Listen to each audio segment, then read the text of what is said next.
Spoštovane obiskovalke in obiskovalci, cenjeni strokovnjaki, naravovarstveniki in ljubitelji narave, mentorji in šolarji, predstavniki sedme sile in zainteresirane javnosti, dobro jutro. Dobrodošli na spletnem dogodku, ki ga ob Evropskem dnevu Nature 2000 prireja LIFE, integrirani projekt za okrepljeno upravljanje Nature 2000 v Sloveniji ali krajše LIFE IP Natura Sea. Nihče ne bo zaščitil nečesa, za kar mu ni mar.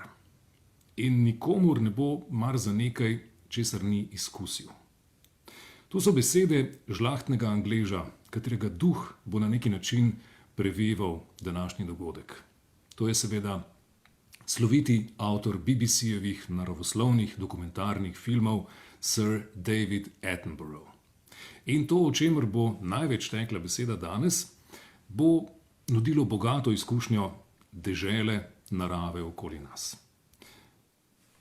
Dežele narave okoli nas, za katero bi nam moralo biti mar. Dežele narave okoli nas, ki jo moramo zaščititi. In to, o čemer bomo največ govorili, je dokumentarni film Divja Slovenija, ki nastaja v soprodukciji Fotokoma in Radiotelevizije Slovenija ob podpori Slovenskega filmskega centra in tudi Nature 2000. Film bo prišel na velika platna jeseni, trenutno je v postprodukciji, danes pa se bomo pogovarjali s 5 ključnimi soustvarjalci tega filma. In ob zaključku pogovora si bomo ogledali premierno čudoviti 2-minutni napovednik. Kako divja in kako bogata je Slovenija, govorijo že številke. Pripada nam 0,04% vse zemeljske površine in 0,14% vsega kopnega. Pa je vendar na tako majhni površini več kot 1% vseh znanih živih vrst na zemlji oziroma več kot 2% kopenskih. In taka gostota življenja na tako majhni površini uvršča Slovenijo med naravno najbogatejša območja v Evropi in tudi v svetu. V Sloveniji živi več kot 22,000 živalskih in 3,500 rastlinskih vrst. Zavarovanih je več kot 800 živalskih in več kot 300 rastlinskih vrst. V okviru Nature 2000 pa pri nas varujemo 205 živalskih in 27 rastlinskih vrst ter 60 značilnih naravnih okolij. In preden se posvetimo nastajajočemu čudovitemu dokumentarcu Divja Slovenija, dajemo besedo vodji projekta LIFE, integriranega projekta za okrepljeno upravljanje Nature 2000 v Sloveniji. To je biologinja, specialistka za dvoživke, ki pa se zadnje čase, kot sama rada pravi, zaradi narave svojega dela ukvarja predvsem s človeško vrsto. To je Maja Cipot. Maja, prosim. Jure, hvala lepa za besedo. Tudi hvala za to, da si izpostavil res, zakaj je slovenska narava med najbogatejšimi v Evropski uniji in svetu.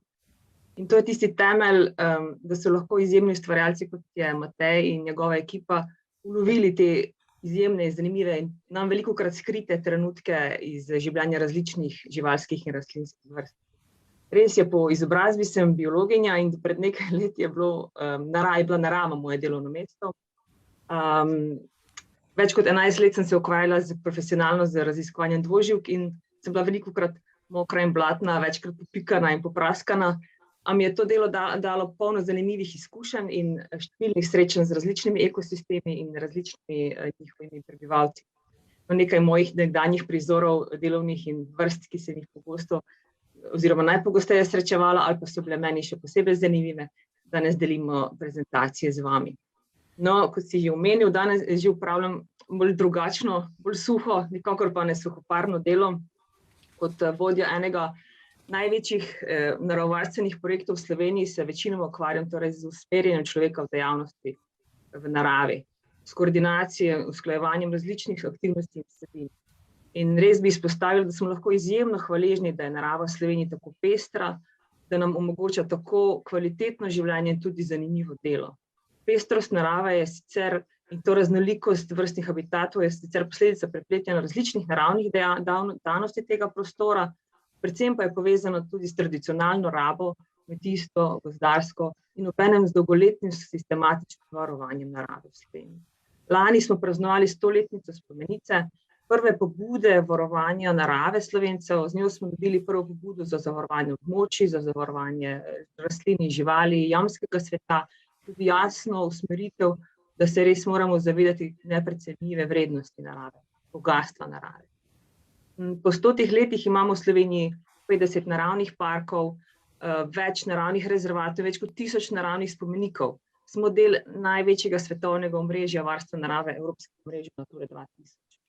Danes je sistem varstva narave veliko bolj kompleksen, pri njegovem delovanju pomembno prispevajo različne inštitucije preko svojega rednega dela, ter preko projektov, kot je tudi naš.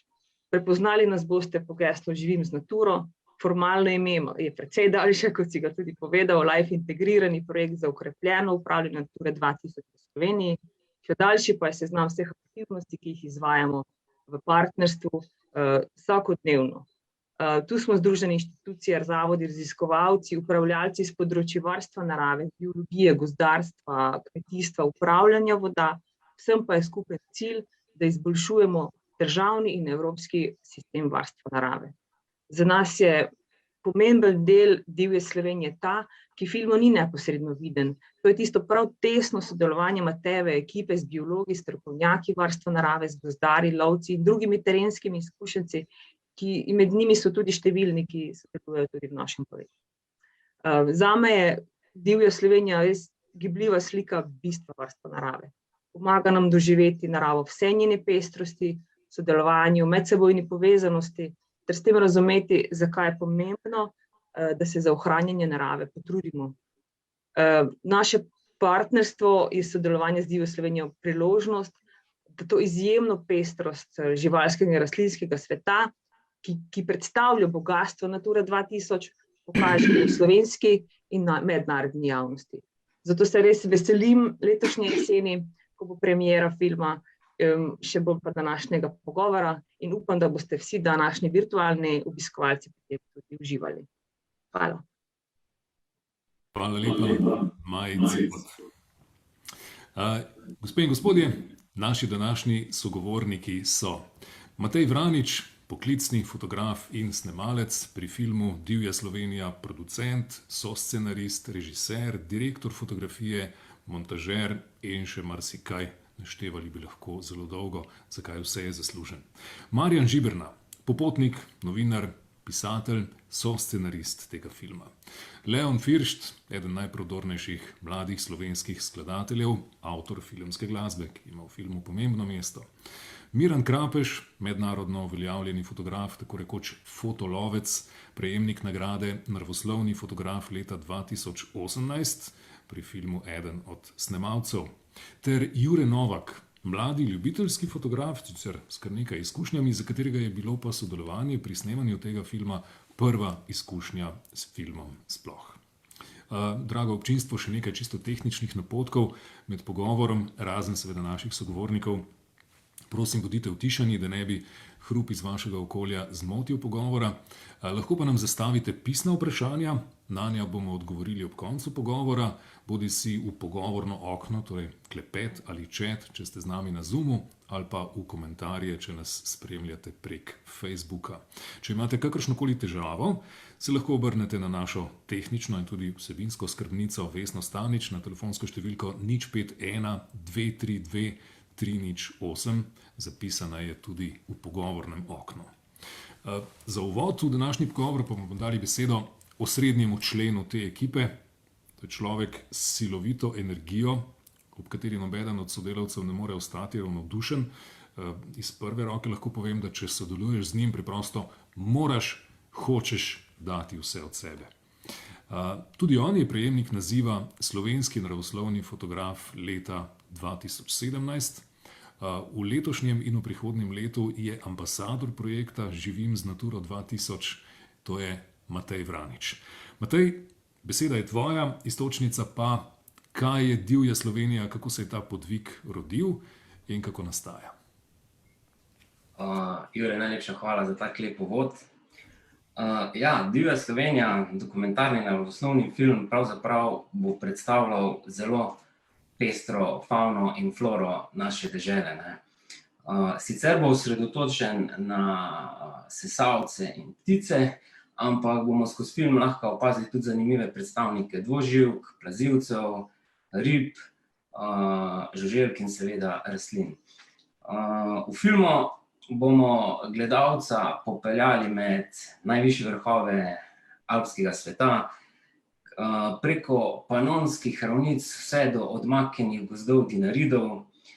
Spustili se bomo v podzemni svet naših kraških jam in odkrivali bomo lepote Jadranskega morja. Obenem pa bomo tudi spoznali življenje tistih živali, ki živijo v neposredni bližini ljudi, se pravi v urbanem okolju. To so tiste, ko jih ponavadi ne vidimo ali pa zelo redko nam pridejo pred oči. Tako da recimo samemu filmu, ki je v dolžini tam 83 minut, bo dal poseben pečat ta pestra ekosistemska diverziteta.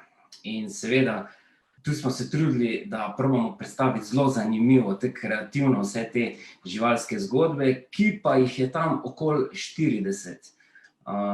Se pravi, da v filmu bomo videli seveda preko 50 živalskih vrst, in ta zgodba, v bistvu, te zgodbe se bodo prepletale v obdobju enega leta, ne, oziroma spoznavamo življenjski ciklus živali, kakor jim pač narekuje njihov ciklus.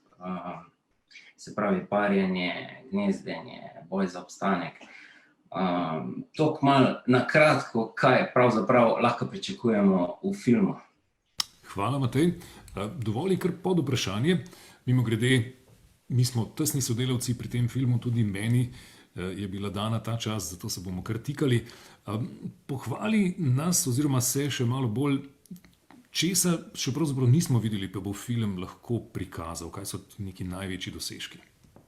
Ja, v bistvu v filmu smo se lotili, da prikažemo tiste mogoče malo manj poznane živalske vrste, ki si ljudje pravzaprav sploh ne bi predstavljali, da to lahko živi pri nas. In nekako smo dali v prvi plan bolj te vrste, da ne govorimo samo o ostalih, vse tiste tipične značilne smo tudi dodali, ampak bolj je pa poudarek na tistih manj znanih vrstah. Pa še malo bom povrtal prav po tem polju.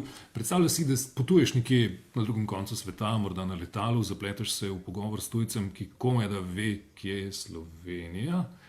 Kako bi mu jo opisal v njeni naravni lepoti, naravnem bogatstvu? Na kratko. Čisto na kratko. Majhna, ampak zelo zelena dežela. Sploh pa imamo v Sloveniji zelo, mislim, za ta majhno območje zelo pestro živalstvo, kraljestvo. Tako, par besedah. Za tak film, kot je Divja Slovenija, je treba seveda združiti ogromno akterjev, energij in sredstev, vse skupaj zorganizirati. Lahko malce vrišeš, kako si to delal in kdaj se je to delo začelo in tako naprej. Ja, v bistvu, recimo, za sam ta film sem jaz nekako, recimo, vse te zgodbe, ki sem jih noter, ki smo jih posneli, ne, so nek plod mojega dolgoletnega opazovanja narave. In skozi to sem bolj hotel jaz to tudi prikazati gledalcu, kaj sem jaz pravzaprav doživljal. In pri tem sem pa, ker sem, ali je to dobro ali slabo, za sam končni izdelek je zelo dober, sem velik perfekcionist, ne, in sem tudi iskal, oziroma sem previdno izbiral svojo ekipo. In tukaj sem se pol, ker en sam snemalec zelo težko to bi vse lahko to posnel pravzaprav, ne. In tu sem vedel, da sam ne bom mogel uspeti vsega toliko, kakor sem recimo lahko pri prejšnjem dokumentarcu Ptice jezera, njihova vrnitev. In zato sem tukaj poiskal dva zelo uspešna in tudi večkrat nagrajena fotografa, ki imata pa izjemen občutek za estetiko in čas ter potrpljenje. In zato sem, kar se snemalcev tiče, izbral Jureta Novaka pa Mirana Krapeža. Seveda ostale člane pa že tako nekaj se odprej poznamo in smo neke projekte skupaj že naredili, tako da sem vedel, da na vse ostale se pa lahko zanesem 100%. Matej, samo še kot producent, 3-4 morda suhoparna dejstva, ampak vendarle, produkcija, sredstva, to je drag špas. Ja, seveda tukaj, vse se začne in konča vedno pri eni stvari, ne, to je denar. In pri tem filmu so se pač prijavili na razpise, en je bil na RTV-ju, en je bil na Slovenskem filmskem centru, za katerega smo pravzaprav zelo veseli, da so prepoznali ta projekt kot nek zanimiv produkt in so nas tudi finančno lahko podprli. Tako da, kar se tega tiče, smo kar zadovoljni, da smo pravzaprav sploh dobili denar pa sredstva za te stvari. Ko smo pred dnevi klepetali, je naš naslednji sogovornik o Mateju dejal: Matej, to je tisti, ki je že od malega neprestano v gozdu. To je tako znano reklo o Mateju Vraniču. Reklo, ki ga je izrekel Richard Attenborough, Davidov brat, zdaj že pokojni, igralec in režiser, pa je: pri delanju filmov ni nič bolj pomembnega od scenarija.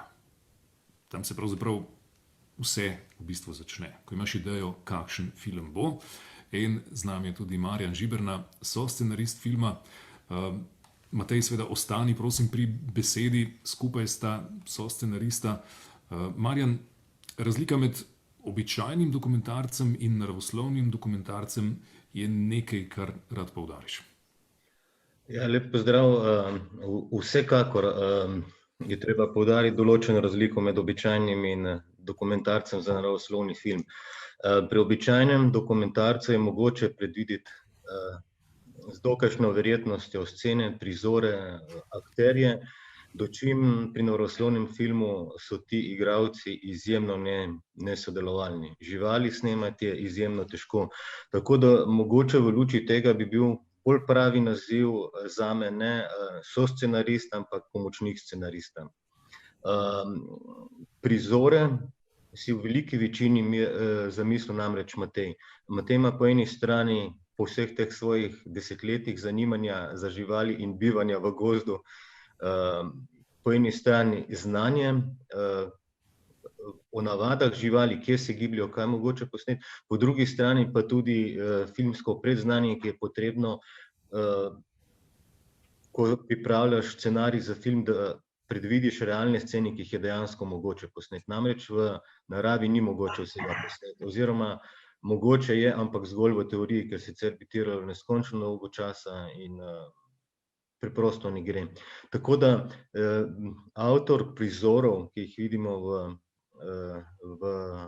idejni avtor prizorov, ki jih vidimo v tem filmu, ki bomo videli jeseni, ko pridejo na velika platna in mislim, da tudi na televizijo, je v bistvu Matej. Jaz sem bil pa tisti, ki mu je potem pomagal kot pisec, kar je pač moj poklic, prizore brusiti, ga opozoriti na nekatere stvari, ki so pri tem potrebne. Sam recimo, da malenkost večje znanje o biologiji, o živalih kot običajen človek, ki ga počukate za rokav na ulici, ampak moje znanje o živalih je bolj v promilih, kot pa v odstotkih v primerjavi z Matejem. Je pa seveda pomembno filmsko zgodbo, scenarij ustrezno, privlačno zapisati. Konec koncev Matej je omenil sofinanciranje. Če zgodbe neustrezno ne zapišeš, ne predstaviš potencialnim sofinancerjem, kot sta bila v našem primeru Filmski center in RTV Slovenija, potem pač nihče ne more v njej prepoznati njenega potenciala. In tukaj je bila ta moja vloga pri pripravi scenarija. Pri samem scenariju, torej znotraj, pa je seveda ena ključnih stvari odnos med sliko in besedo. Ti si bil zadolžen za besedo. Kako si jo zastavil? Kakšen je ta odnos? Kako si besedo in sliko poročil? Če govorimo o pripravi scenarija, ubesedovanju scenarija, je pisanje scenarija zapisati prizori, ki jih bo videl gledalec. Se pravi, prvo sito so komisije na omenjenih institucijah, ki morajo videti iz zapisanega, kaj bodo videli, ne. In tukaj pač gre za neko obrtno spretnost pisanja. V tej vlogi sem bil jaz, na drugi strani pa seveda Matej, ki je povedal, kako je te stvari mogoče posneti. Če pa govorimo že o sami naraciji, ne vem, Jure, a si imel mogoče to v mislih? To drugo sem imel bolj v mislih, ja, seveda. To je tisti govor, ki ga bere narator, pripovedovalec zgodbe ob filmu. Kot si že povedal, Jure, narator si tako kot pri prejšnjem Matejevem filmu ti. Naracijo, se pravi to besedilo, ki ga bereš ob filmu, sem pripravil z veliko sodelovanja z Matejem, z mislijo seveda na gledalca. Osnovno sporočilo, osnovna plast zgodbe je posnetek. Se pravi, vizualna informacija, to, kar gledalec vidi. In besedilo mora posnetek dopolniti z nekaterimi informacijami, z nekaterimi čustvi, ne sme pa skušati prevladovati. Zato je to besedilo preminimalistično kot kaj drugega in poskuša dodati dodatno informacijo, dodatno razsežnost temu filmu. Nismo bili preveč gostobesedni, preminimalistični, nismo hoteli biti pompozni v maniri nekaterih novodobnih dokumentarnih filmov, ampak smo se pri tem zgledovali po angleških BBC-jih filmih, tudi deloma dokumentarnih filmih National Geographica. Tako da ta naracija, ta filmska pripoved, ki jo ti pripoveduješ, Jure, je, mislim, da ustrezno odmerjena, ne pretirana. Ko smo prejšnji teden se pripravljali na tale pogovor, mislim, da si tudi sam rekel, ko si bral to besedilo, ko si gledal posnetke, si potem moral zamisliti, na kakšen način svojo vlogo naratorja odigrati, zato da bo film kot celota deloval. Mogoče pa še kakšno besedo ti o tem poveš, na kakšen način si videl besedilo in ga temu primerno bral. Drži, Marjan, hvala. Tudi tu se je v procesu dela zgodil en zanimiv moment. Ko sem najprej prebral besedilo in se pripravljal na naracijo, sem ga seveda doživel kot besedilo samo. Ko sem se lotil snemanja, sem vzel sliko in seveda primerjal oboje in gotovo, da se moram podrediti pri interpretaciji tega besedila, ker je seveda besedilo res narejeno tako, da podkrepi gledalčevo doživetje prizorov, ki jih po prvi vrsti jasno, da govori slika, govori montaža in na koncu bo to naredila še zraven tudi glasba, ki je po fazi, ko sem snemal naracijo, še ni bilo. Tako da, ja, to je tisto bistveno. In v besedilu, Marjan, s tem pa vračam žogico nazaj, ni zelo veliko ambicije biti didaktičen z nekimi faktografskimi podatki, ne? To je zavestna odločitev, da ne bomo skušali z nekimi odvečnimi podatki dušiti te vizualne zgodbe. Mislim, da primarna vloga je, kot rečeno, vizualna zgodba, kar gledalec vidi, ostalo, se pravi naracija in glasba, so pa dopolnitev, ki naj prispevajo k tej zgodbi pač svoje. Če je kakšna didaktičnost v tej zgodbi, je v filmu kot celota, v mislih imam seveda vse njene razsežnosti, se pravi besedilo, v prvi vrsti slika, seveda glasba in tako naprej. Če je kje kakšna didaktičnost in sporočilnost, je seveda jo treba razlagati v duhu tega, kar si uvodoma povedal, citirajoč Davida Attenborova, po katerem se tudi med drugim zgledujemo in ga vsi izjemno cenimo, namreč rad imaš tisto in skrbiš za tisto, kar poznaš, ne.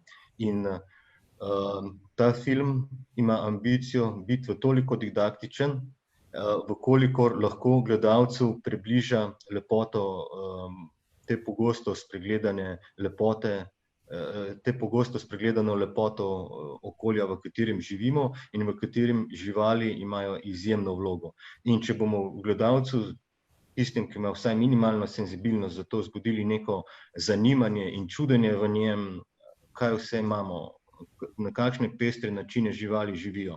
Potem smo dosegli tudi posredno smo dosegli tudi ta didaktični moment in učinek.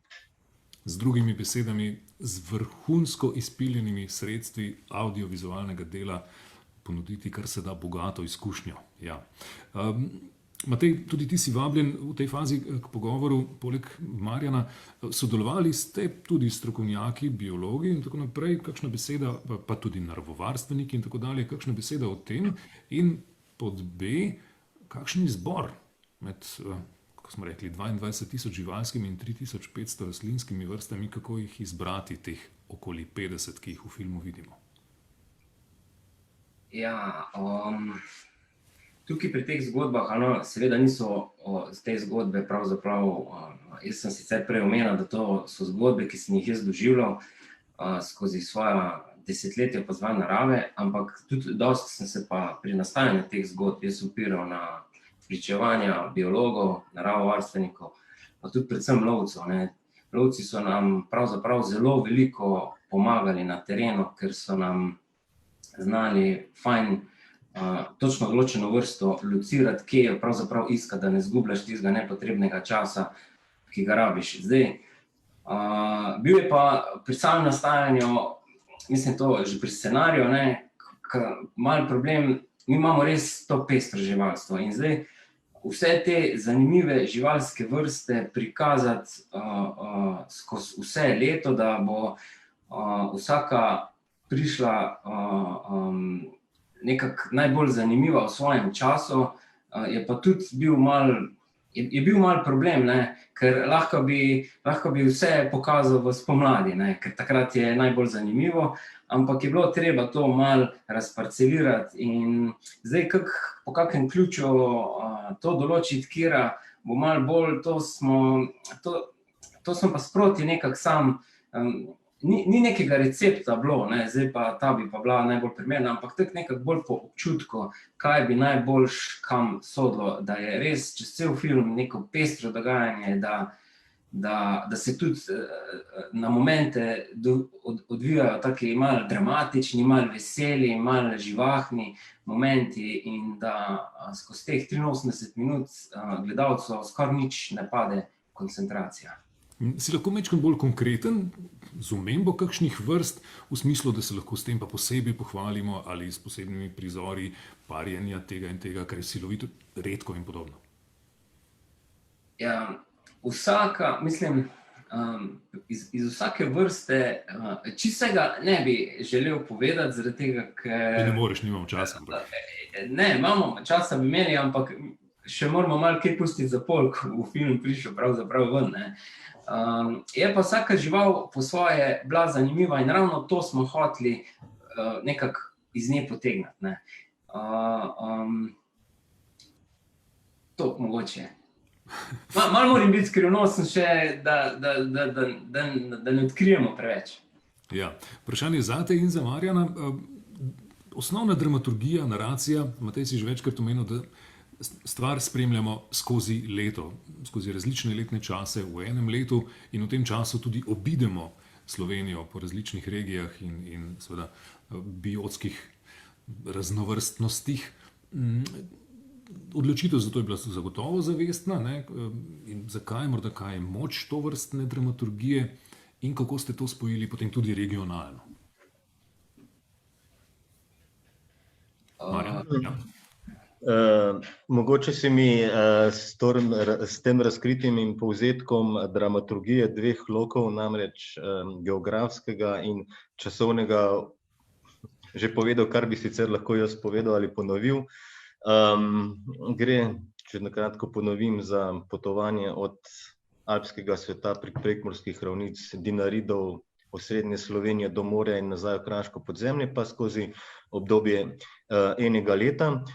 Omogoča pa to seveda potem prikaz ustrezno dinamiko, spreminjajo se letni časi, spreminjajo se dogajanja v naravi, vizualne podobe so tekom enega leta zelo različne, dejavnost živali je zelo različna, nekatere se selijo, nekatere se vračajo, govorimo o pticah selivkah v določenih obdobjih.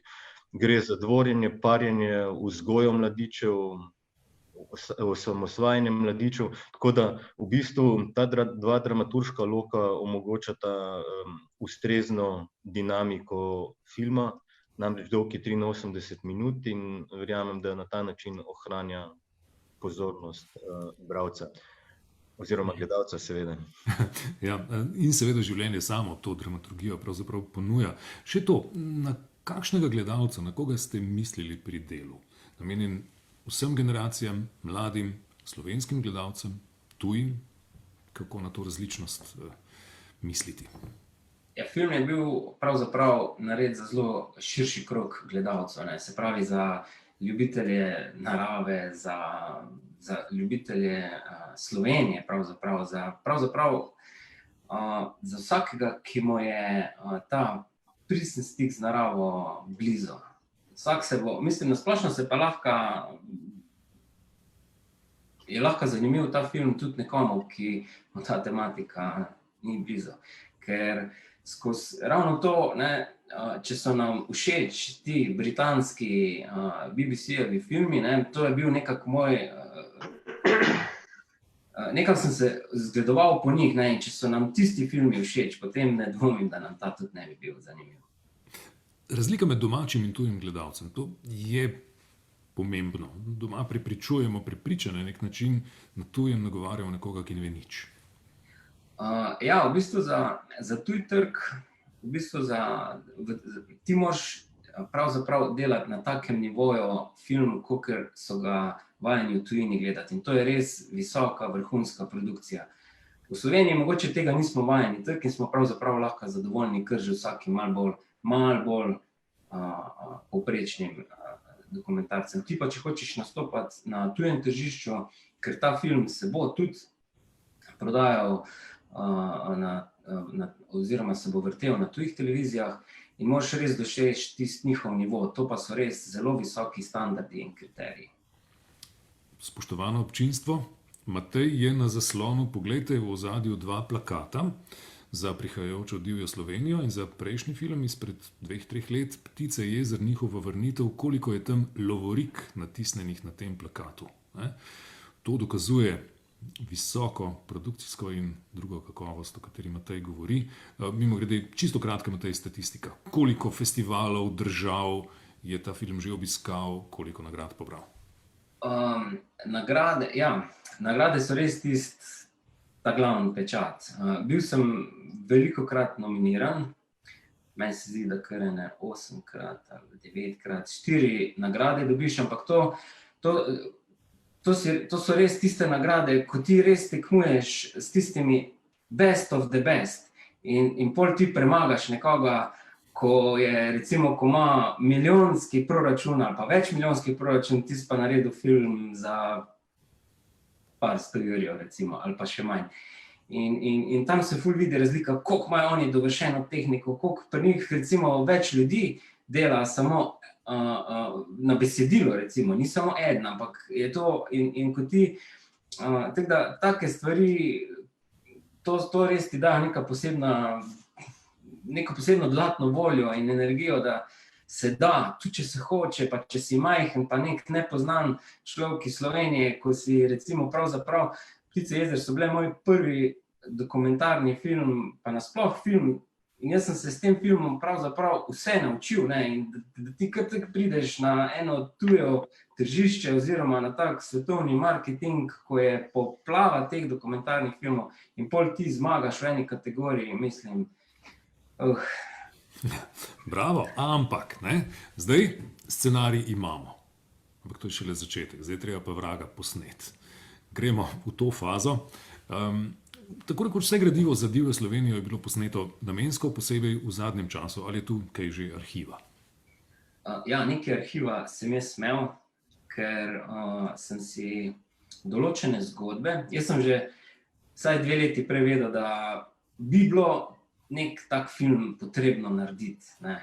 In so se zgodile neki neponovljivi trenutki v naravi in sem rekel, jaz bom naredil tole zgodbo, to so bile 3 zgodbe, ki sem jih že predhodno posnel, ker so stvari, ko so res, v naravi se zgodijo lahko samo enkrat določeni pojavi in ga boš čakal lahko 10 let ali pa, ne vem, še več, da se isto zgodi. Zato sem si malo prej tega arhiva nekaj naredil.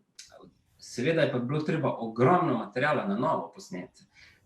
In tukaj sta imela kar vsaj v začetku, kar veliko in težko nalogo Jure in Miran, ki sta bila pravzaprav povabljena k sodelovanju in sta skoraj na nek način se mogla pravzaprav vse naučiti z nule. Ker sta izvirno, tako kot si bil ti fotografa, ki sta se lotila snemanja dokumentarnega filma, torej gibljivih slik, izkušeni Miran Krapeš in sveža moč Jure Novak, povabljena v pogovor. Prebral sem v januarskem prispevku, da je bilo snemalnih dni 125, je potem padal še kakšen dodaten?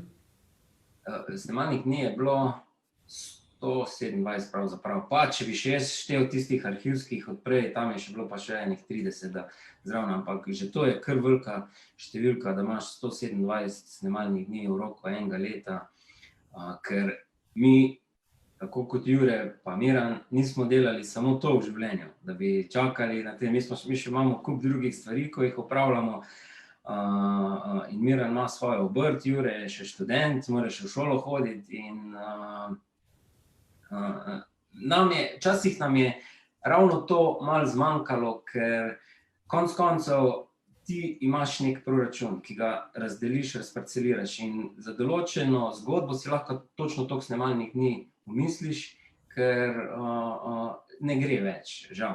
In nam je včasih ravno to zmanjkalo, da nam je zmanjkalo pravzaprav tistega časa, da bi lahko bili en teden skupaj na terenu pa bi naredili, ne. Potem smo pa vedno malo štukali, en dan pa 2-3 dni pauze, pa spet, ker žal ni šlo, ne. Ravno zaradi teh pogojev, ker smo imeli obveznosti, zdaj pa če bi imeli dobesedno toliko denarja na računu, da nas ne bi to skrbelo, da bi vsaj ostale stvari dali na stran, bi se lahko samo temu posvetili, bilo pa bistveno lažje še. Da ne govorimo o tem, da tovrstnega snemanja res ne moreš prav načrtovati, ne? Da čakaš trenutek na terenu. No, k sreči ste si delo razdelili. Miran, Jure, Matej, na kakšen način? Niste ves čas vsi hodili skupaj na iste terene, daleč od tega? Mi smo imeli kar dosti takih skupnih pogovorov, pa skozi smo debatirali, kar smo skupaj delali. Jaz sem jim vedno, kadar nismo mogli biti skupaj na terenu, sem jim jaz narisal kadre ali pa točno definiral, kaj želim imeti, ne. Se pravi, da sta imela že vnaprej nekako v pogled, kaj morata narediti. Seveda, ko ti scenarij pripravljaš, kot rečemo scenarist, režiser ali kakorkoli, si vedno zamisliš popoln scenarij. To je res popoln in pol probaš na svoje sodelavce to nekako prevaliti, dajte probajte tako dobro narediti, čeprav včasih sam veš, da ti ne bo uspelo, ampak ona dosta svoje delo opravlja več kot odlično. Ok, o tem, kako pa živali pripravi do tega, da te stvari odigrajo, še malo kasneje. Miran, kot izkušen fotograf, prehod od mirne ene slike k gibljivim slikam. Kakšna je ta izkušnja? Ja, lep pozdrav tudi v mojem imenu vsem skupaj. Veliko stvari sta povedala že Marjan in pa Matej, okrog tega, kar sem mislil povedati. Jaz sem, Jure, najprej se ti zahvaljujem tebi za uvodno predstavitev, Mateju pa tudi za to, da me v tem slovenskem naravoslovnem, tako kot si ti rekel, v fotografskem prostoru sploh dobil, ne. V Sloveniji vemo, da je neverjetno veliko dobrih naravoslovnih fotografov in jaz sem počaščen, da je Matej mene dobil in pa Jureta ven skozi te odlike, ki jih je sam na začetku navedel. Vendar,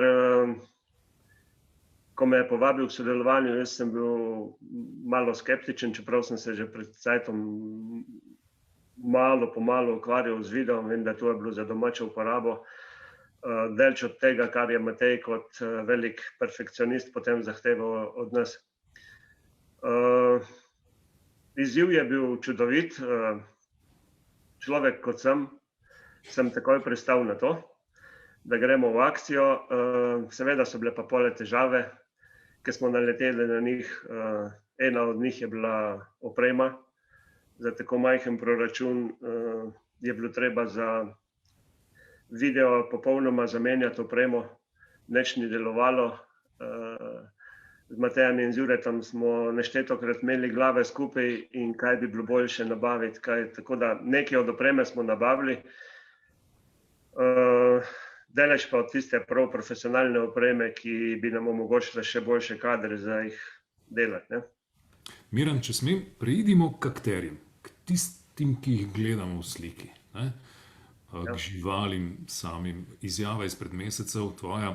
Včasih se na koncu izkaže, da je najbolj zahtevna tista žival, za katero si najprej mislil, da jo boš najbolj enostavno posnel. Naprimer. Ja, to je sigurno res. Ne? Jaz sem pač v naravi živim že praktično od svojega rojstva in vsak človek ima neke določene simpatije v naravi. Meni je zelo simpatičen jazbec, ne? Jaz sem Mateju obljubljal gradove v oblakih, kar se jazbeca tiče. Na koncu se je izkazalo, da tista zgodba, ki sem jo jaz imel v glavi, da jo naredim z jazbecom, jo nikakor nismo spravili skupaj. Jaz imam v teh 2 letih, 1 leto in pol snemanja, približno 700 ur dela z jazbecom, od priprav, postavljanja kamer, navajanja na njega in tako naprej, do poskušanja vseh mogočih kadrov. In res ne smem pomisliti, koliko cajta sem jaz izgubil. Pa zdaj, ko je film posnet, ga izgubljam še naprej, tudi letos nadaljujem to. Z jazbecom? Z jazbeci, ja. Pač mi je simpatična vrsta in tako da ja.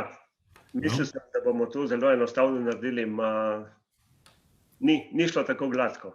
Izjemno razmerje, 700 ur dela za minutko prizora v filmu. Ne? Miran, si tudi ljubitelj velikih zveri, pa zveri nasploh. Kako je s snemanjem teh? Je to nevarno, bi si človek predstavljal? Ne, to daleč od tega. Ne? Prav prijetno je slišati zgodbe od ljudi, ki jih srečujem, ali Rdeča kapica in tako naprej. Jaz sem rekel, da to pravljico bi mogel prepovedati, že ne vem kdaj. Ker ne vem, v ljudeh je neki strah do zveri, do volkov, do medvedov, celo do divjih prašičev. Mogoče bom rekel od teh, ki sem jih zdaj navedel, celo najbolj nevaren divji prašič, če je ranjen seveda. Medved v naravi dobesedno ni nevaren, obnaša se zaščitniško do svojih mladičev, do sebe. Če se mu preveč približamo, če se ne znamo obnašati v naravi.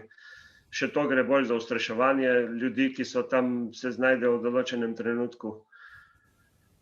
Kar se pa fotografskega stališča tiče in pa snemanja, je to vse projektno in se je treba naprej pripraviti za srečanje s temi zvermi. Sploh ni debate, da bi bilo karkoli kaj nevarno. Hvala, Miran. Ja. Ostaniš pri besedi, pa še k Juretu pošljimo žogico. Jure Novak, mladi, spet naravoslovni fotograf. To je bilo prvo srečanje z dokumentarnim filmom, z živimi slikami. Pa še ta druga iztočnica. Jure, tvoja velika strast so pa ptice. Ja, zdravo tudi iz moje strani. Kot prvo se tudi moram zahvaliti predvsem Mateju in pa tudi vsem vam, da ste pač to speljali in da lahko danes predstavimo ta naš velik projekt celi Sloveniji. Upam, da se bo tudi pol kasneje lahko vsi ogledali, ker je malo zgodna ura, pa mislim, da bo marsikdo zdaj ta termin spustil. Ja, ptice so moja strast od 10. 11. leta, ko sem pri dedeku čital eno knjigo staro o pticah, bila je od slovenskega avtorja, da sem že pozabil ime, ampak je bila zelo stara, bile so že barvne slike. Jaz sem bil na kavču, tako kot vedno sem brskal po stvareh pri babici in dedeku, vedno najdu kaj zanimivega in naletim na tisto knjigo o ptičih, jo začnem gledati in pač Mi je bilo všeč in sem imel to srečo, da je tudi moj oče bil včasih ornitolog in je poznal ptice precej dobro, sicer zdaj sem ga hitro prehiteval, ampak je bil dober, tako da me hitro uvedel. Po enem letu sem pa, ko sem vse te ptiče začel opazovati, sem si še želel pa kako fotko, ne. In potem sem pisal Božičku za prvi fotoaparat in evo, začel sem slikati ptiče. Seveda nisem bil nikoli samo fotograf, vedno sem jih prvo opazoval, zato ker če ptic ne poznaš oziroma ne poznaš, kje se njihovega vedenja, obnašanja, kje jih najti, pol brez veze, da slikaš. Ker zdaj, če samo računaš na to, da ti bo en povedal, kje to je, pol je to brez veze, ker tako ne gre, ampak ja, to postaja vedno večja norija, tudi zdaj po več kot 10 letih še vedno se moja volja in želja potem stopnjuje. Ful dobra iztočnica je bil pa zdaj ta film, ker itak niso bile samo ptice, so bile tudi ostale živali in je bilo zanimivo spoznati, kako težji pristop je pri nekaterih drugih vrstah. Ni nujno, da gre za sesalca, lahko je za neka dvoživka, neka žuželka, ki jo je mogoče včasih dosti težje posneti, kot pa eno ptico. Jure, zagotovo si videl Ptice jezer, njihovo vrnitev, Matejev prejšnji film, pri katerem pa še nisi sodeloval, ne? Ne, tisto še ne. Je bilo pa super videti, me je tudi povabil v kino. In to je bil en prvi tak res odbit film naravoslovni v Sloveniji in ker sam poznam tudi Velenjska jezera, ker sem tam blizu doma, mi je bilo res zanimivo, da je tako dobro posnel vse tiste ptiče in dejansko mislim, da je 99% vseh posnetkov bilo posnetih prav tam, ne. Tako da ja, noro. Med snemanjem za Divo Slovenijo, katera od ptic je pa tebi naredila največ sivih las? Mislim, ko bodo, ne? My dad left me when I was 4 years old. Aha, nekaj malo motnjo, okej. Bila je smrdokavra, v bistvu za čuda smrdokavra, ker mi je ptica ni pretirano zahtevna za fotografijo. Zdaj, če pa te pokliče Matej k sodelovanju filma in zahteva neko zgodbo, ne, pa je pa to malo drugače, ko je treba posneti zgodbico. Jaz sem dobil scenarij, 15 slikic, 15 kadrov, zgodba je okoli minuto pa pol in sem mogel po tistih slikah se sklicevati in posneti prav tisto, kar se je želel, ne. Slikati ni težko ptiča na veji ali pa nekje, ko sedi, ne. Zdaj pa, da ti posnameš celo sekvenco dogajanja, hranjenja, parjenja in vse, kar spada k temu, je pa to malo drugače. Moram pa povedati, malo na tehnično stran, z Miranom, kot je omenil, smo mogla kupiti res kar nekaj opreme, imela smo pa veliko nesrečo z objektivom. To je sicer malo izven konteksta, ampak moram povedati, ker smo imela ogromno težav in jih imamo še zdaj, ker ta objektiv od Sonyja, ne samo na 1.2, ampak kompleks vseh teh Sony objektivov ima neko hibo pri snemanju, saj stabilizacija ne deluje, kot bi morala in tako smo nešteto kadrov smo stresla, ne. Če bi imela nek objektiv, ki bo stabilizacija dela, bi pač bila dosti bolj uspešna, tako smo pa kadrov, po moje 70% kadrov smo stresla in to je bil večni problem. Ampak to seveda, hvala Jure, ni edina tegoba tovrstnega snemanja. Matej, Miran in Jure, vsi vabljeni k temu, da poveste kakšno anekdoto snemanja, ne? To je včasih težko vprašanje, začneš se praskati, kaj že, ne, tokrat ne, že prvi snemalni dan, kolikor vem, je bil spektakularen in celo nevaren. Matej. Ja, recimo tule se ravno, da še malo se vrnemo nazaj, Jure in Miran sta imela eno specifično zgodbo, ne. Se pravi, Miran je imel jazbeca za obdelati, ko ga je že v piko poznal, vse je dobro vedel, kako se premika, kaj. Isto Jure je že tudi nešteto slik naredil vrhunskih, ampak ko je bilo pa treba video narediti, ne, sta se pa mogla sta pa res vstopala na popolnoma novo področje in so tisto znanje, ko sta ga prej imela, sta imela pol na koncu občutek, da nič več ne veta. Ker nič ni veljalo, ne, ni ono, ni tisto in to pravzaprav pomeni, koliko si kjer misli, zdaj bom pa, prej sem bil fotograf, zdaj bom pa še malo posnel videe za tak, pa bom kaj probal še iz tega recimo iztržiti, ni tako enostavno, to je zelo, zelo, zelo težko delo. Isto težko delo smo pa mi imeli, oziroma precej nevarno, ko smo imeli pravzaprav prvi snemalni dan. To smo šli na Kriške pode, takrat je šel z nami še snemalec Eržle Bregar in moja draga Karmen. In plan je bil, da 3 dni v roku 3 dneh probamo posneti eno zanimivo zgodbo o alpskih kozorogih na Kriških podih. In seveda, imeli smo najprej dogovorjeno, da se s helikopterjem tam peljamo. Čas je bil seveda zima, padlo je tam 20 cm snega, ravno dovolj, da imaš take zanimive, idilične zimske prizore in dokaj lahko dostopaš.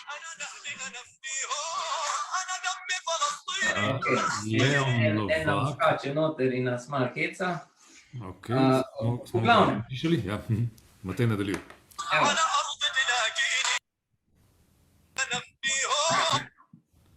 Se pravi, a ga bomo pišali, ali ga bomo pa čisto skenslali. Se pravi, mi smo bili prisiljeni, da vsak od nas nese vsaj tam okoli 20 kg opreme na 2000 metrov visoko. Vremenarji so sicer napovedali, da bo kar lepo vreme, sicer prvi dan malo še snegeca, pa oblačno, drugi dan pa tretji dan pa naj bi bilo bistveno lepše. No, in dejansko je bilo pa vse prej kakor to. Mi smo prišli gor, je snežilo, megla, tako da kaj dosti nismo mogli narediti. Potem naslednji dan je cel dan bil oren sneg in veter in zameti. Ta tretji dan, ko so nam pa že pravzaprav pošle vse zaloge hrane in tudi energije, pravzaprav nismo nič še naredili, se je bilo pa treba odločiti, kaj zdaj, gremo dol dolino, pa boh ve, kako vreme bo, ampak zunaj je bilo tako v zametih tudi več kot meter snega in iz 2000 metrov iti dol v pravzaprav tismo filmskem neurju, ko predstavljate si, da to izgledalo tako, da si popolnoma beli sobi, ko ful sneži, pa ful veter piha, ti pa ne vidiš nič. Itak steza oziroma ta planinska pot je bila globoko pod snega. Edino, kar nas je rešilo, to je bil GPS, ko ga je imel Eržle, da smo približno nekako znali očitati, kje naj bi bila tista pot in on nas je pol nekako varno pripeljal dol, čeprav GPS imajo odstopanja par metrov levo, par metrov desno, to 5-10, in če bi slučajno kako brezno kjer od nas drsno, se ne bi dobro končalo in bi že lahko, sam začetek lahko povzročil eno kar veliko tragedijo. Skratka, snemanje Divjih jezer je bilo tudi dejansko divje in skoraj da smrtno nevarno. Ja. Drago občinstvo, lahko nam zastavite kakšno vprašanje v pogovorno okno oziroma klepet, če ste z nami na Zoomu, ali v komentar na Facebooku. Na koncu, čez kakih 5, 10, 15 minut, se bomo vašim vprašanjem tudi posvetili. Matej, omenil si pravila, ki sta jo kot fotografa pri delanju gibljivih slik morala pravzaprav redefinirati v svojem znanju Jure in Miran. Obstaja pa neka druga pravila snemanja naravoslovnih prizorov v naravo. Ne smeš kar udreti, z njo manipulirati, za sabo pustiti opustošenja, marveč nasprotno. Matej, pa potem tudi Miran in Jure misel na to temo, prosim. Ja, v bistvu, mi kot snemalci oziroma ali tudi kot fotografi, ko vstopamo v gozd, smo vsekakor tujek. Za živali smo nezaželeni. In tukaj se moramo mi orang zavedati, da mi vstopamo na njihovo območje in da jih nekako z svojimi idejami, željami, interesi nekako ne vznemirjamo preveč. In recimo se pa pogosto zgodi, da ti želiš neke zelo bližinske posnetke, zelo zanimive, zelo kreativne, ker se je že pač v tem svetu vsega Boga videlo.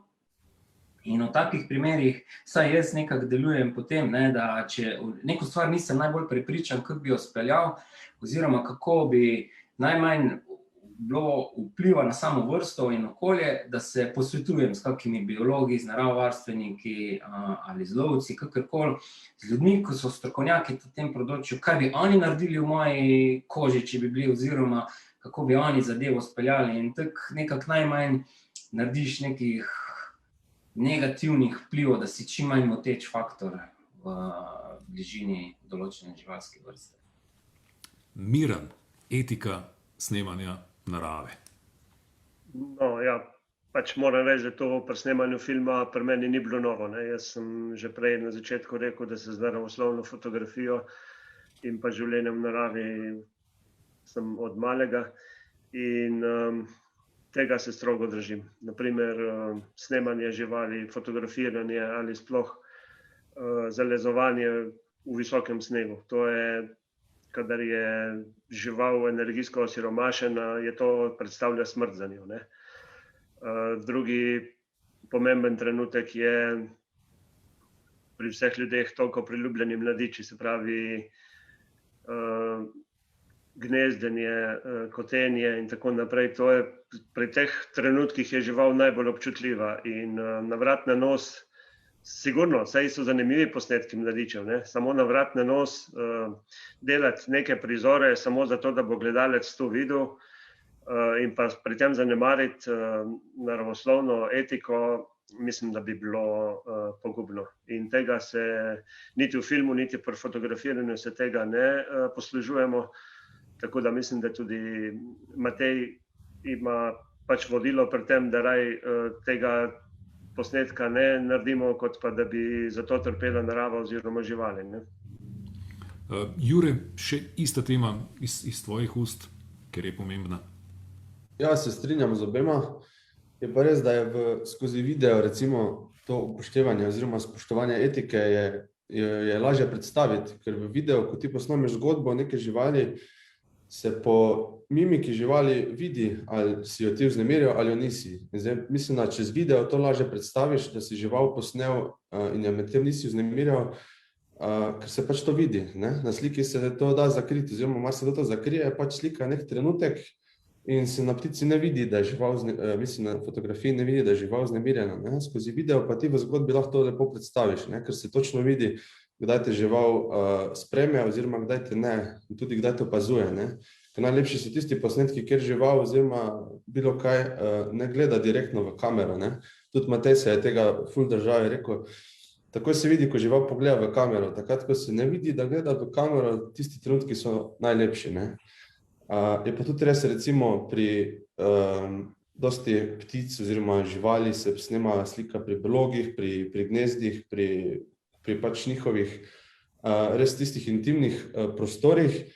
In recimo pri pticah, marsikdaj ptica iz gnezda ne bo zletela, ne? In potem si marsikdo misli, bom šel čisto do gnezda, na 2 metra ptič je še vedno na jajcih oziroma na mladičih, ker ni odletel, ga nisem vznemiril, ne?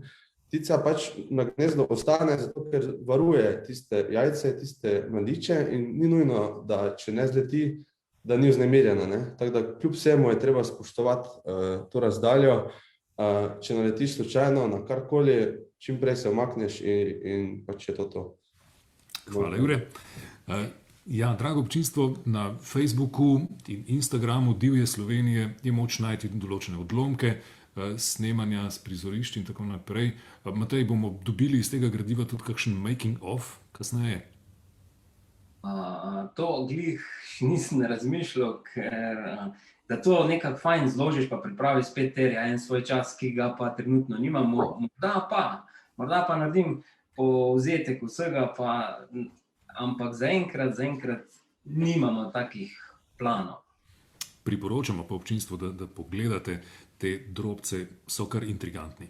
In zdaj ste po 127 snemalnih dneh gradivo prinesli v montažo, ki si je Matej lotil kar sam, morda stavek o tem, da potem pridemo do izdelka, ki gre pa v roke Leonu. Ja, montažo sem pač se lotil sam, pravzaprav zaradi tega, ker sem najbolj se mi je zdelo, da najbolj vem, kako naj bi bile stvari zložene, ker tudi če bi imel drugega montažerja v Sloveniji, je zelo mogoče malo ljudi, ki se pravzaprav tudi spoznajo na montažo takih naravoslovnih stvari.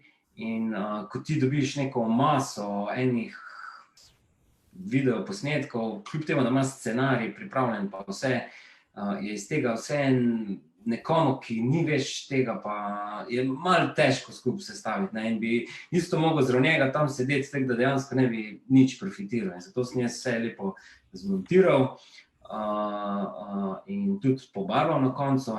Seveda napovednika pa nikoli jaz ne delam. Tu pa dam mojemu prijatelju Mateju Nahtigalu, ki je tudi izjemno dober režiser, zato ker hoče imeti en tretji pogled na povzetek filma, ti naredi napovednik, jaz bom pa že poskrbel, da bo film fajn, zaradi tega, da ni, ker jaz bi si mogoče lahko čistek, bi mi bil kak kader ful všeč, pa bi ga nekako noter dal po nepotrebnem. Zato pa imam vedno enega tretjega človeka, ki to vidi z drugačnimi očmi.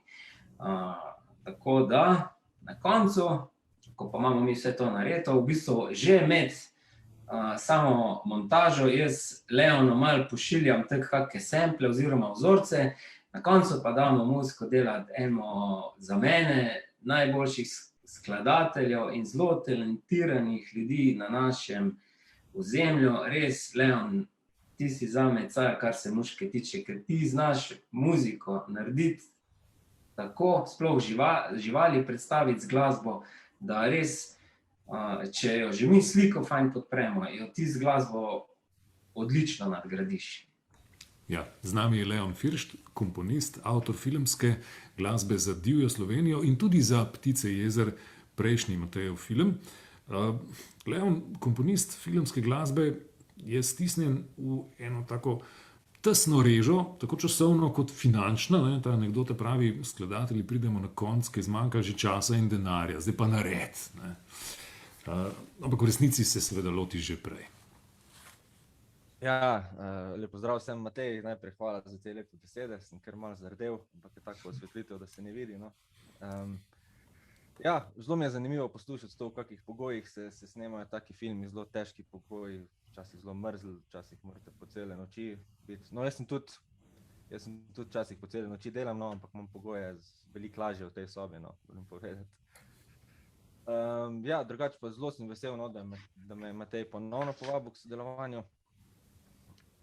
In sem se tega filma lotil mogoče na drugačen način kot filmski skladatelj, ker jaz v osnovi nisem filmski skladatelj, sem v bistvu sem študiran komponist klasične glasbe, ukvarjam se pa tudi z jazzom in v bistvu z veliko zvrstmi, ampak ja, film ni tista glavna stvar in se ga zato lotim malo drugače. Se pravi, kot je že povedal Matej, jaz sem že dobil neke povzetke filma, neke posnetke in sem si vnaprej pripravil, v bistvu, jaz temu rečem, kar en tak zvočni svet, recimo glasbeni svet sem si pripravil. Recimo, to je bila 12-minutna skladba, kjer sem naredil osnutke tem, sem se v bistvu probal spraviti v nek ta glasbeni svet in potem, ko sem dobil film, sem pa v bistvu črpal iz tega materiala in naredil eno tako koherentno zadevo. Zadnjič si izrekel, če smem vskočiti en zanimiv stavek, lotil sem se operno. Ja. Lahko to elaboriraš? Ja, lahko je. Bolj kot filmsko sem se v bistvu lotil operno, ker v bistvu glasba, klasična glasba še posebej, no, in narava so v bistvu zelo povezani, ne, že od začetka. Ko se glasba ustvarjala, se je čisto v začetku že verjetno že v pradavnini, je šlo za oponašanje zvokov iz narave, ne, zdaj to so bile seveda najbolj ptice in te zadeve. Potem je tudi že Beethoven, še pravi še pred romantiko, kjer je bilo tega opisovanja narave veliko več, je v svoji 6. simfoniji že opisoval živali, naravo, nevihto in tako naprej. Tako da sem v bistvu dejansko črpal iz tega sveta. Delal sem pa recimo, če bi bila to opera, bi bili glavni igralci živali, ne? In živali zdaj pač ne morejo govoriti in zato v bistvu karakter na nek način jaz določim, ne? Mislim, ga že vidim in ga probam pač povzdigniti, no. Pa še nekaj se mi je porodil. Aha. Ja, izvoli, kar povej do konca. V bistvu, ko sem dobil film, zdaj tule v bistvu sem slišal, da je bilo veliko nekih problemov z nekimi objektivi ali ne vem s katerimi zadevami. Jaz to nisem nič opazil, no, moram povedati. Jaz sem dobil film in sem v bistvu videl, da kadarkoli, ko sem gledal film, kadarkoli sem pritisnil na pauzo, je bila ena slika, ki bi jo lahko imel na ozadju, tule na tem svojem ekranu, recimo, ne. Cel film je bil tako dobro izdelan, da v bistvu glasbe sploh ni rabo, ne. In zato sem jaz rekel, bom pa probal narediti glasbo, ki pa filma ne rabi. Ne? Pravi, da je bila moram reči, da... glasbo, ki je lahko izvedena tudi na koncertnem odru. No, recimo.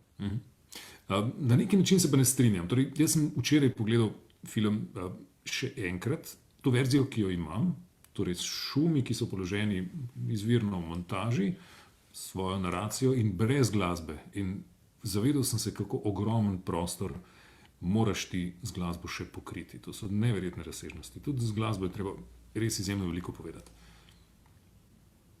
Ja, hvala lepa. No. Ja, sam še beseda o odnosu med gledanjem in poslušanjem, ki se ga moraš seveda ti pri delu tudi zelo zavedati. Ja, filmska glasba je ena taka zadeva, ko včasih je bolj, če je manj. V bistvu večino projektov, kar delam za filmske, moram vedno manjšati stvari, pa je kaj preveč izrazito, pa je kaj preglasno in take zadeve. Tu moram povedati, da je sodelovanje z Matejem neverjetno dobro. V bistvu sploh ni dobenega dela glasbe ven vrgu, če vam prav celo par sekund se mogo dodati. To je res tako, ja. Eno super sodelovanje. Je pa res, je pa tu veliko odločitev, ja, kdaj bo tišina, kdaj bo glasba, kdaj bo prišlo gor. V bistvu imam veliko odgovornost, ki sem se pač tudi s tem zavedanjem lotil. No, bomo videli v končni verziji, koliko je te tišine, kje si raje imel stran, kot dodajo. Poznamo to lepo reklo, da popolnost ni stanje, v katerem ni moč več ničesar dodati, ne? Ampak je stanje, v katerem ni več moč ničesar vzeti stran. Hvala, Leon. Matej, čisto kratko, v kateri fazi postprodukcije točno je film ta trenutek? Pravzaprav se ta hip še rihta samo zvočna podlaga ambientalnih zvokov. Se pravi, vse ostalo je naracija, glasba, vse je tam, ko mora biti. Zdaj se še pa sam iz teh ambientalnih zvokov in sinhronih zvokov, ki jih je bilo treba seveda naknadno narediti, da pravzaprav film zaživi. Saj šele skozi eno je glasba, ki doda dodatno vrednost, ampak najbolj pomembno je pa zvok. Zvok, ki ga živali proizvajajo, zvok ambienta in to pravzaprav oživi film. In zdaj še malo tiste nečistosti se pučejo ven. Pa ojača kak zvok, recimo kak šum malo bolj poudari, malo bolj base ali karkoli. Tako da se s tem zdaj ukvarja Borut Berden iz studia Ritem. Ja. Ura je 10:05, prišli smo do konca zastavljene dramaturgije, naracije našega današnjega pogovora, ki pravzaprav na nek način tudi ilustrira ciklus produkcije filma. Filma, ki seveda, ko bo končan, verjetno v nekaj tednih, bo imel kakšno pot, Matej, še to na kratko oriši. Ko bo film pravzaprav končan, tam septembra, štartali bi največ kar s prvim tednom v septembru, da bi prišel v slovenske kinematografe. Zdaj, kdaj bo prišel na televizijo RTV Slovenije, to še ne vemo. Je pa sicer plan, da se krajšo različico, to je tam 52-minutno, lansira že zdaj na tuje televizije. Ker tukaj je bil tudi dogovor, da lahko mi krajšo verzijo filma že ponudimo tujim televizijam, čeprav to traja 1 leto, da bolj pride res na male zaslone.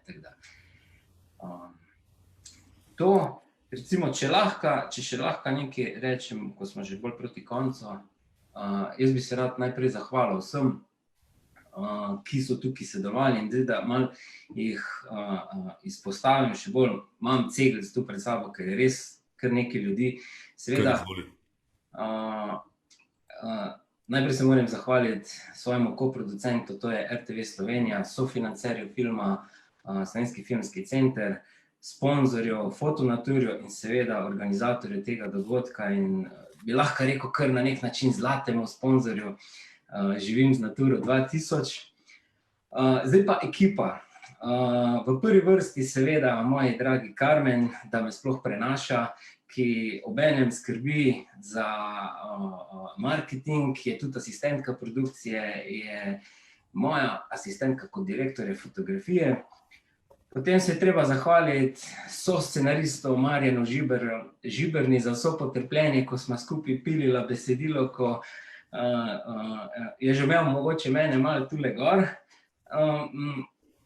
Seveda ne smem pozabiti na svoje izvrstne snemalce, Mirana Krapeža, Jureta Novaka, Borota Furlana, Cirila Mlinarja, Rožleta Bregarja in tudi Arne Hodalič je nekaj posnel za ta filme.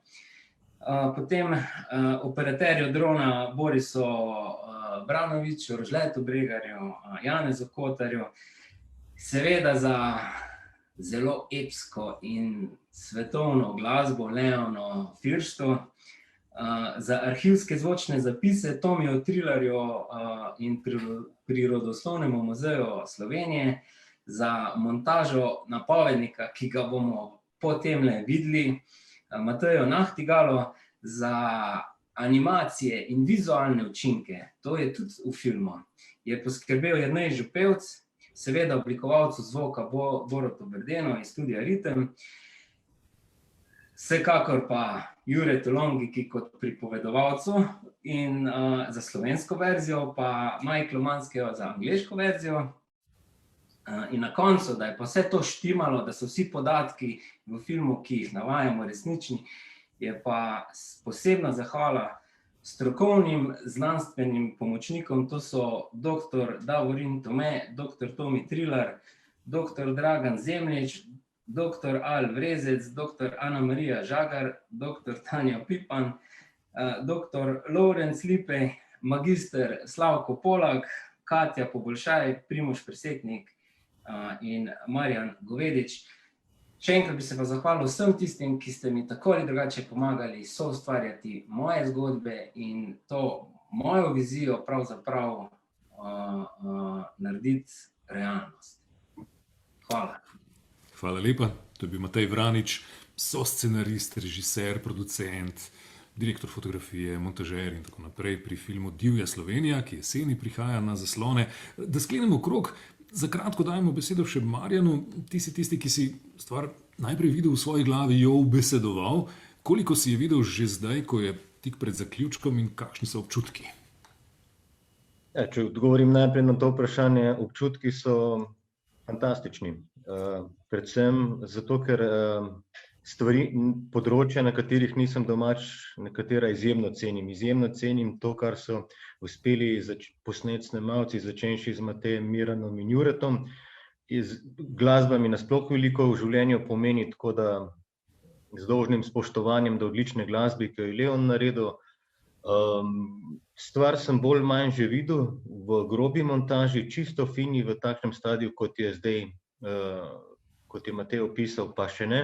Verjamem, da je že zdaj odlična, bo pa Matej seveda dodal še piko na i, o tem ne dvomim. Matej je sicer generator, motor tega početja z izjemno energijo, izjemen garač, ki v bistvu s svojim zgledom prenaša to na sodelavce. Matej je izjemno zahteven sodelavec, ampak v najboljšem pomenu besede. Pomaga ti, da potegneš tisto najboljše iz sebe. Ne. Pri kom drugem bi v nekem trenutku rekel, glej, tukaj se stvari končajo, v redu je, zaključimo. Pri Mateju greš pa z veseljem še en korak dlje, pa narediš, kolikor najboljš veš in znaš. Ne. Tako da z dolžnim spoštovanjem do generatorja tega projekta. Hvala, Marjan. Dragi obiskovalke in obiskovalci, čas je za vaše vprašanja. Vesna je tista, ki jih je zbirala in izbirala. Prosim, Vesna, kaj smo dobili? Ja, očitno ste izčrpali res vsa področja v pogovoru. Imamo eno vprašanje, ampak še prej bi pa rada z vami delila sporočilo gospoda Teota Oršaniča, direktorja Zavoda Republike Slovenije za varstvo narave, ki si je malo predčasno zapustil naše druženje zaradi delovnih obveznosti, ampak da vam kar preberem. Kot nekdanji naravoslovni fotograf se zelo veselim filma in iskreno čestitam avtorjem za vas vložen trud. Uspešno predstavitev vam želim. Mislim, da je med nami ogromno ljudi, ki deli to naklonjenost in pa izredno občudovanje celotne ekipe do dela, ki ste ga ustvarili in ga bomo videli v jeseni. Ampak med nami so pa tudi mladi, nadobudni ustvarjalci, fotografi. In včeraj smo vprašali na Instagram storijih, če imajo kakšno vprašanje za vas, in eno od njih je bilo, samo sekundo, kaj bi priporočali fotografu začetniku, ki želi fotografirati živali, vendar nima profesionalne opreme? Vprašanje neposredno za Mateja, Jureta in Mirana. Bom jaz kar povedal, recimo, včasih si, ali pa prepogosto si ljudje mislijo, da moraš imeti vrhunsko opremo, da lahko dosegaš neke cilje. Ampak žal je to daleč od resnice, ker ti rabiš dobro idejo, ne rabiš imeti, res da ti ta vrhunska oprema pripomore k tem, da ti lažje kaj dosežeš, lažje kaj prej narediš, ampak vse je v ideji. Pravzaprav lahko ti s telefonom narediš dober ali film ali posnetek. Pravzaprav vse je v naših glavah, ni v tisti snemalna oprema, nam sam je neka naša podaljšana roka, da lažje pridemo do odličnih rezultatov. Miran? No, jaz bi k temu dodal še to pač, da kdor se želi ukvarjati s naravoslovno fotografijo, da mora vsaj 10 let spoznavati naravo brez fotoaparata. Fotografije, slike si je potrebno ustvariti v glavi, treba si je zapolniti zgodbe, treba je živeti z naravo, ker v današnjem svetu je vse preveč ljudi, ki za vsako ceno hočejo narediti dober posnetek. Ne vem, ali s tem želijo biti dober naravosloven fotograf ali narediti samo eno fotografijo v naravi, ki bo zares dobra. To tako ne gre, ne? Preveč je nasilja nad naravo, tudi iz strani kvazi naravoslovnih fotografov, in mislim, da je zgodbe treba, slike najprej imeti v glavi, sodelovati z naravo, in potem, ko to spoznaš, eno fotografijo ni problem narediti tudi več fotografij, tudi z bolj revno opremo, bom rekel. Hvala. In Jure? Ja, Miran je super povedal, jaz se v celoti strinjam. V naravi je pač treba uživati. Ti, če imaš opremo ali pa če nimaš, tudi če imaš fotoaparat, ti moraš iti uživati, slikati, glavno, da je všeč tebi, da mogoče pokažeš doma mami ali pa atu, pa reče, da super, lepo. Ni nujno, da je zdaj res tista super slika, da se z njo dokažeš nekje, da iščeš podporo v drugih. Ti moraš imeti svojo veselje in neko vizijo. Če je slika tebi všeč, je za mene to. Ne rabiš druga. Ja, pod črto treba je imeti rad tisto, kar slikaš, ali snemaš, ali ubeseduješ, ali uglasbljuješ in tako naprej. Vesna, pripravljen imamo napovednik filma Divja Slovenija, ki jo bomo zdajle, oziroma ga bomo zdajle videli premierno. Če je pripravljen, potem se naslonimo nazaj, zajemimo sapo in se prepustimo. Ja, napovednik smo vam povezavo do napovednika dali tudi v chat oziroma v pogovorno okno v primeru, da bi slučajno povezava slabo delala, tako da si boste vsi lažje gledali tudi potem sami. Tako da, izvolite. Od najvišjih alpskih vrhov prek panonskih ravnin. A je bil share screen ali ne? Ne, treba je najprej deliti ekran, ja, in potem še. Mi je zdelo, da nekaj ni... Evo zdaj.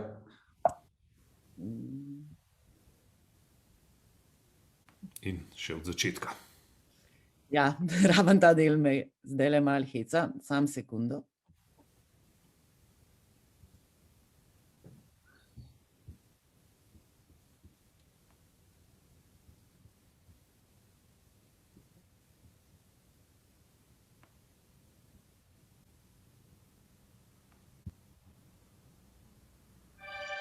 Od najvišjih alpskih vrhov prek panonskih ravnic v globoke kraške jame in odmaknjene gozdove. V poletni vročini in hladni zimi. Visoko v zraku in na dnu morja. Življenje, ki se ga morda niti ne zavedamo, je vse povsod. Od tistih, ki se družijo v glasnih skupinah, do navidez krhkih predstavnikov rastlinskega sveta. Od živali, ki živijo daleč od ljudi, do skritih mestnih pomočnjakov. Tam, kjer jih pričakujemo, in tudi tam, kjer jih ne.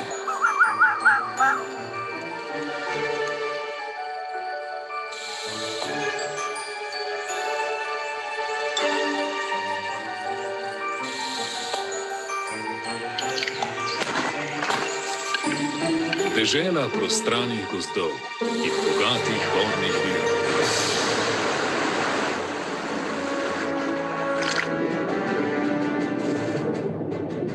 Dežela, kjer je narava med najpestrejšimi v Evropi.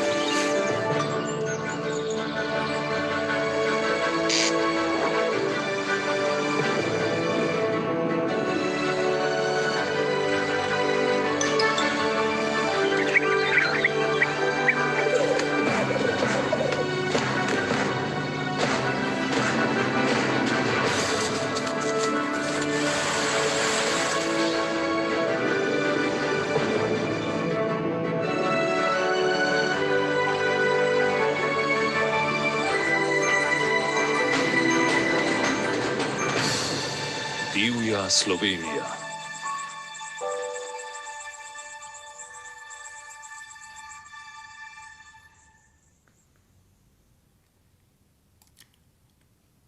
Hvala lepa, Vesna. To je bil napovednik za film Divja Slovenija. Če ga želite videti še enkrat, ali ste ga morda zaradi slabših zvez videli ta trenutek slabše, je povezava v pogovornem oknu, klepetu in tudi v komentarjih na Facebooku. Predvsem pa seveda lahko to povezavo in napovednik s tem delite. Svoje prijatelje lahko opozorite tudi na posnetek današnjega dogodka, ki bo na Facebooku ostal kot video. Čez čas, v kratkem pa ga bomo naložili tudi na YouTube. Ves čas lahko spremljate ozadje nastajanja filma Divja Slovenija in tudi seveda ozadje Nature 2000 na Facebooku ali Instagramu obeh podvigov. Film pričakujte jeseni na velikih platnih izbranih slovenskih kinodvoran, na malih zaslonih televizije Slovenija v prihodnjem letu. Že letos poleti pa se bo začela potujoča fotografska razstava z naslovom Narava povezuje, na kateri bo 15 živalskih oziroma rastlinskih vrst predstavljenih skozi fotografije in tudi skozi zanimiva, manj znana dejstva. Fotografije so nastale v času snemanja Divje Slovenije, njihovi avtorji so snemalci za ta film. In s tem smo prišli do konca današnjega dogodka, ki je pravzaprav le uvod v jutrišnji Evropski dan Nature 2000. Za nameček pa je čez 2 dni, v soboto 22. maja, tudi Mednarodni dan biotske raznovrstnosti, ki letos poteka pod geslom Smo del rešitve, ključnik za naravo. Udeležite se čim več še drugih dogodkov ob teh dveh priložnostih in misel na naravo raztegnite na vse leto. Narava je najbogatejši vir navdiha, je najbogatejši vir lepote, je najbogatejši vir intelektualnega vznemirjenja, je najbogatejši vir vsega, kar dela življenje vredno. Je med drugim dejal danes večkrat omenjeni Sir David Attenborough. In ne pozabite, da premišljeno ravnanje z okoljem pomeni ohranjanje edinega sveta, ki ga živa bitja imamo. In človeštvo, ki nase rado gleda kot na krono stvarstva, ima pri tem posebno odgovornost, kot je zapisal soscenarist filma Divja Slovenija Marjan Žiberna. Matej Vranič, Marjan Žiberna, Miran Krapeš, Jure Novak, Leon Firšt ter Maja Cipot in naša skrbnica Vesna Stanič, pa seveda vsi, ki ste bili in še boste v posnetku z nami, najlepša hvala. Hvala lepa, Jure, tudi tebi za res odlično povezovanje in druženje. Tako da srečno in se vidimo ob naslednji priložnosti. Lep sončen dan sem skupaj. Tule ga gledam skozi okno in grem van. Hvala. Srečno. Hvala lepa vsem. Hvala. Hvala. Lepo se majte. Enako. Živijo. Predal